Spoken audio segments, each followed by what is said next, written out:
우리 미래가 훨씬 긴데 왜 미래가 짧은 분들이 똑같이 표결을 하냐는 거다. 되게 합리적이다.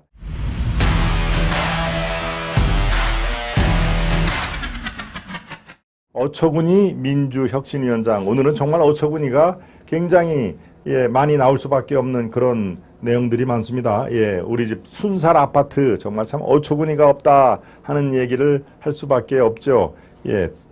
또 두 번째입니다. 장하성, 김수현, 김상조, 김현미까지 통계 조작을 했다고? 야, 정말 참 어처구니가 없다. 여러분, 어처구니가 뭔지 알죠? 맷돌. 맷돌에서 이렇게 손잡이입니다. 손잡이. 맷돌에 있는 손잡이. 맷돌을 돌리려면은 손잡이를 이렇게 해야 갈 거 아닙니까? 그 조그만, 맷돌에 조그맣게 구멍이 있고, 거기에 이렇게 나무 요만한 거, 새끼손가락만한 거를 나무를 집어넣어야 맷돌을 이렇게 돌리지 않습니까? 아마도 맷돌을 어떻게 돌리는 걸 아시면은 최소한도 50대 이상일 거고요. 아, 맷돌이 뭐지? 맷돌을 어떻게 돌리지? 라는 분이면 아마 50이 안 됐을 건데, мет돌에 대한 그 추억, 향수를 저도 갖고 있습니다. 그렇게 맷돌을 돌리기 위해서 이렇게 집어넣는 나무, 뭡니까? 나무 조각이라고 할까요? 이렇게 아마 우리가 이 라면 먹는 그 수저의 한 반 정도, 반 정도 길이가 되는 나무자락인데요. 그것이 없으면 맷돌을 돌릴 수가 없기 때문에 정말 참 어처구니가 없다. 저 어처구니가 없기 때문에 이 맷돌을 돌릴 수가 없다. 그런 의미에서 정말 아주 황당하다는 그런 뜻 아니겠습니까? 저 맷돌을 돌리기 위해서 요만한 그 나무 조각이 없어서 맷돌을 못 돌린다. 그게 바로 어처구니라는 얘기인데요. 오늘 바로 어처구니가 정말 없습니다. 민주당 혁신위원장 누굽니까? 여러분들이 잘 기억이 나시죠? 김은경 외대 무슨 로스쿨 교수라고 하는데요. 이 양반이 어제 무슨 얘기를 했습니까? 남은 수명에 비례해서 투표권을 주는 게 더 타당한 거 아니냐 하는 얘기를 했습니다. 남은 수명에 비례해서 투표권을 줘야 한다. 물론 이게 약간 조금 비겁합니다. 자기가 자기 생각을 얘기를 하는 게 아니라 자기 아들하고 대화를 했더니 바로 아니 왜 우리 그 미래를 나이 드신 분들이 좌지우지해요. 우리 미래는 우리 건데 그러니까 투표도 이 남은 수명, 이 여명이라고 그러죠. 여명. 남은 수명이 5년, 10년 밖에 안 된 분들은 적극적으로 투표권을 상대적으로 적게 줘야 되는 거 아닙니까? 우리는 최소한도 50년, 60년, 70년을 더 살아야 되는데 우리 미래는 우리가 결정할 수 있도록 우리에게 투표권을 더 많이 줘야 된다. 투표할 수 있는 권리, 그러니까 노인들을 한 표를 주면은 우리에게는 2표, 3표를 줘야 되는 거 아니냐. 이렇게 아들이 얘기를 했다는 건요. 그러니까 이 청년들 간담회에서 아주 합리적이고 타당한 얘기다. 뭐 이런 취지의 얘기를 하지 않았습니까? 그래서 미래가 짧은 분들이 앞으로 우리 노인들은 글쎄요. 저 김은경 시교로 하면은 밑짧은이라고 이름을 붙여줘야 되겠네요. 그러죠? 미래가 짧은 분들, 밑짧은들은 투표권도 상대적으로 줄여야 한다 하는 얘기인데요.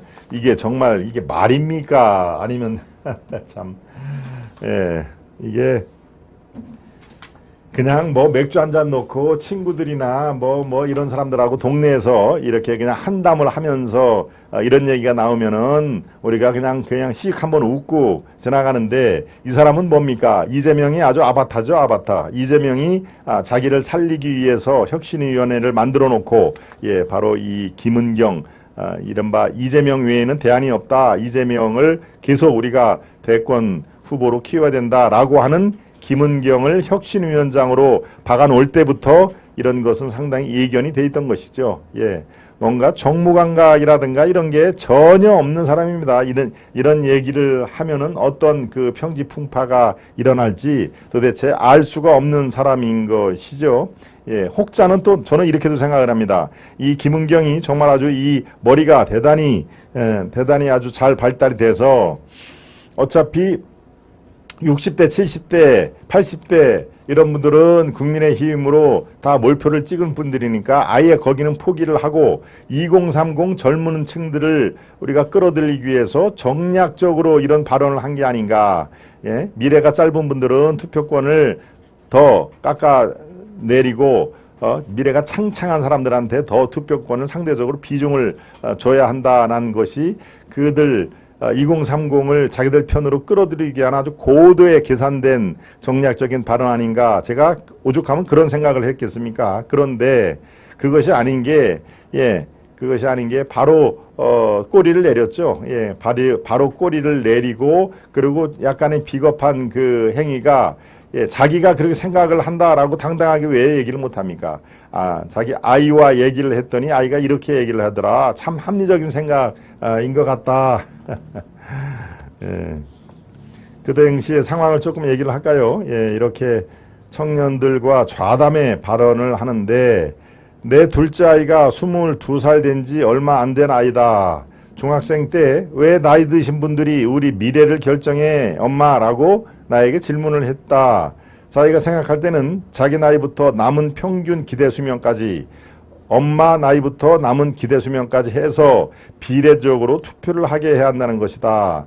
그 말은 되게 합리적이다라고 그 애가 말하는 것을 합리적으로 생각을 하니까 결국은 자기 생각이란 얘기입니다. 자기 생각인데 자기는 이렇게 얘기를 한다라고 얘기를 하면 혹시 어떤 반응이 올지 모르니까 살짝 아이를 치환을 해서 아이가 이렇게 얘기를 했는데 그 말 듣고 보니까 합리적이다라고 이렇게 퉁 치는 것이죠. 그래서 제가 비겁한 그 작태라고 얘기를 한 것이고요.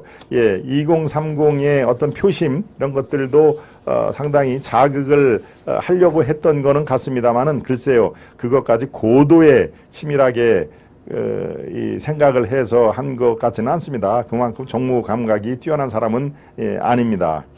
그렇게 김은경은 계속 또 이어서 말합니다. 민주주의 국가에서 1인 1표기 때문에 현실적인 어려움이 있지만 그게 참 맞는 말이다.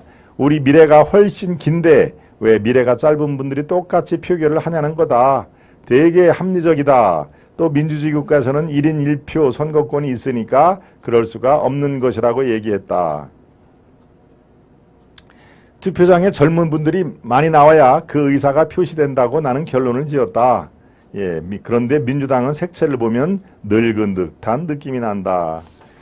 이렇게 이제 그 혁신위원장 김은경이 노인 비하 발언인데요. 글쎄요, 그가 어떤 의도에서 이런 얘기를 했던 간에 이게 자신이 이른바 우리나라 제1야당의 혁신위원장이라고 하는 혁신위원장은 당의 미래를 혁신할 전권을 준 거 아니겠습니까? 물론 당대표는 이재명이지만 제2인자라고도 할 수가 있죠. 그러니까 이재명은 자기를 보호하기 위해서 자기 사람을 거기다가 앉힌 겁니다. 그러니까 저렇게 실언이 나오고 거의 저건 실언이 아니라 이 노인 비하성 망언이라고 해도 부족함이 없을 정도인데요. 그들은 이번 일이 처음이 아닙니다. 그들은 지금까지 노인 비하성 발언이 한번 그 정리된 표가 있는데 그걸 한번 보여주시죠. 역대 노인 비하 발언을 한번 보시면 이렇게 나옵니다. 제일 먼저 역시 정동영이 먼저 떠오르죠. 열린우리당 정동영 의장 2004년에 이런 말을 했습니다. 60대 이상은 투표 안 해도 괜찮다. 집에도 쉬셔도 된다.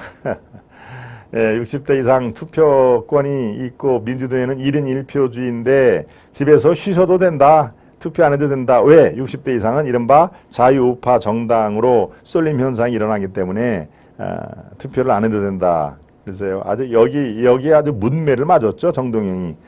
열린우리당 유시민도 가만히 있지 않았습니다. 같은 해네요. 2004년 50대 접어들면 멍청해진다. 60대에는 책임 있는 자리를 맡지 말아야 된다. 사람이 50대 들면은 뇌가 제대로 작동하지 않아서 멍청해진다.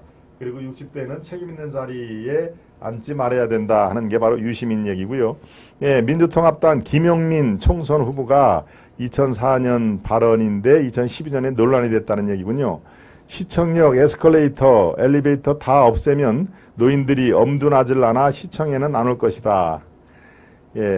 그러니까 서울 한복판에 에스컬레이터와 엘리베이터가 너무 많기 때문에 노인들이 시내를 자주 나오고 활보하는데 그런 것을 다 없애면 노인들이 시내에 나올 엄두도 안 나올 것이다. 투표장도 마찬가지다. 그런 걸 다 없애면 투표하러 나오지도 않을 것이다. 이런 취지에 해서 김영민 결국은 총선에 나와서 떨어졌죠. 저기 노원, 노원 나서 떨어졌습니다. 서울대 조국도 마찬가지네요. 서울 노친네들 투표 못하게 여행 예약해드렸다는 트위터에 진짜 효자. 예. 서울 60대, 70대, 80대 분들 투표 못하게 여행을 예약해드렸다. 그때 투표하는 날 여행 가세요. 여행. 투표는 뭘 못하러 하십니까? 라고 그런 트위터 내용에 진짜 효자다. 똑같죠? 정동영하고 노인들은 투표할 필요가 없다. 투표 안 하셔도 된다 하는 얘기입니다. 이게 이제 이번에 민주당의 김은경까지 온 겁니다. 왜 미래가 짧은 분들이 젊은이들과 똑같이 표결을 하냐는 거다. 이제 우리는 노인분들을 밑짧은이라고 얘기를 해야 되겠습니다. 미래가 짧은 분들, 밑짧은, 아이고, 참. 저런 분들이 제일 야당을 좌지우지하는 중책을 맡고 있다는 그 자체가 저는 참 대한민국에 참 아주 커다란 족쇄가 되는 상황이다라고 평가를 제가 합니다.